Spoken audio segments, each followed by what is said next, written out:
Дамыған елде көрмей отырмыз. 20 жыл бойы сусыз отырмыз деген Қызылорда қаласы Шаңқай кентіндегі көп қабатты үй тұрғындары осылайша наразылық білдірді.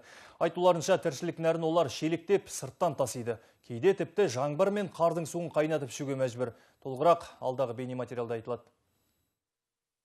Су болмаған, қатып қалған күндері қардың суында етіп ішкен күніміз болды. Гүлмира Кемелова жалғыз басты ана, өзі үшінші топ мүгедегі. Күнделікті үшінші қабатқа ауыр шелекпен көтерілуге шамасы жетпейді. Ауруы асқанған күндері су таси алмай көршілеріне жағдай айтады. Немесе балкон арқылы толтырып алған жаңбыр мен қардың суын қайнатып ішеді. Мына дамыған ел дейді ғой, мысалы.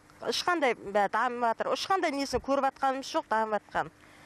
Қатырамыз бәрін, гарамат қыламыз деп кетеді. Ешқандай не болып жатқан жоқ. Гүлмираның жалғыз қызы тұрмыс тауқыметін тартып жүрген анасын көріп қатты қиналады, бірақ амалы жоқ. Мамаға су тасуға қиын, мұз тайғақтақ, аяғымыз шалып қалады, суымыз төгіліп қалады. Кемелевтер сияқты мұнда 46 отбасы тұрады. Бәрі де ондаған жылдар бойы өлместің күйін кешуде. Судан бөлек тұрғындарды айналадағы антисанитарлық жағдайда мазалайды. Балалар күл-қоқыстың ортасында ойнап жүр. Су болмаған соң халық даладан әжетхана тұрғызуға мәжбүр болған. Оларын басқалар кіріп кетпесін деп құлттап күзетеді. Үй болса әбден ескірген. Жағдай нашар, крышамыздың үсті жаңағы неғған бәрі тесіліп қалған. Дым қалмаған крышасынан, төбесінен. Жаңбыр жауғанда үстімізден су ағады.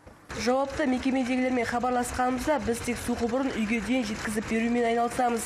Әрі қарай басқалардың басы қатсын дегенді айтты. Үйдің ішкі су құбыр жүйелерін, кәріз жүйелерін оны құру, салу, жалғау біздің су жүйесі мекемесінің міндетіне келмейді. Шенеуніктер Бауыржан Момышұлы көшесіндегі бұл үйлерге тұрғын үйді жаңғырту бағдарламасы бойынша су кіргізіп береміз дегенді айтыпты. Бірақ ол уәдесін қашан жүзеге асатыны белгісіз. Әзірге қараша халық бұрынғыша қиын жағдайда өмір сүре бермек. Айнұр Төлешова, Бақытжан Сүйіншалиев, Қазақ Ньюс үшін Қызылорда облысынан.